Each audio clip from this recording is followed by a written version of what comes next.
Elhamdülillah, elhamdülillah. Dilimizde nurdur elhamdülillah. Her nefeste şükür, her anda felah. Kalbimizde yankı elhamdülillah, elhamdülillah, elhamdülillah. Dağlar bile söyler elhamdülillah. Sevdamız imanla bulur bin sabah.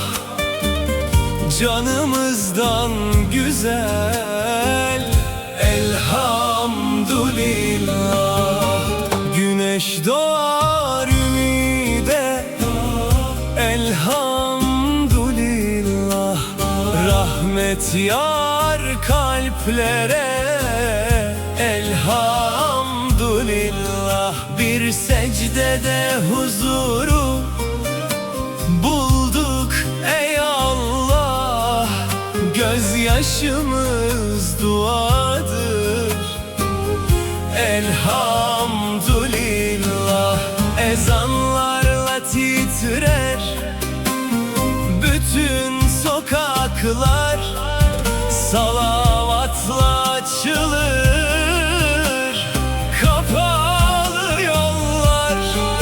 Mümin olan bilir en güzel bahar Allah deyip yaşamak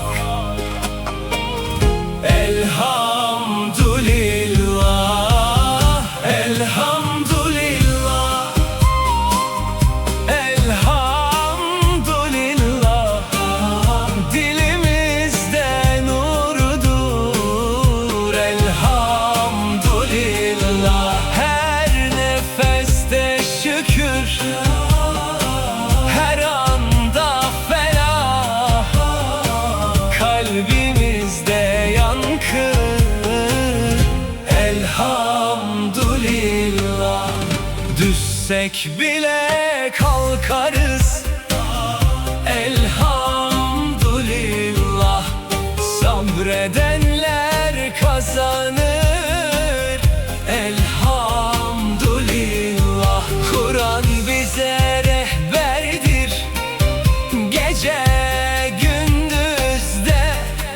Hak yolda yürümektir elhamdülillah. Mazlumların duası yükselir göğe.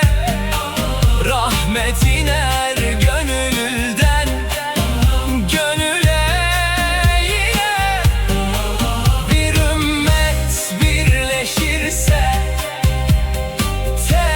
tekbirlerle zafer gelir sonunda elhamdülillah. Allahu Ekber sesleriyle doluyor meydanlar secdeyle. Kalpler coşar aşkın ateşiyle. Haykırır diller hep birlikte elhamdülillah, elhamdülillah, elhamdülillah. Dünyaya bedeldir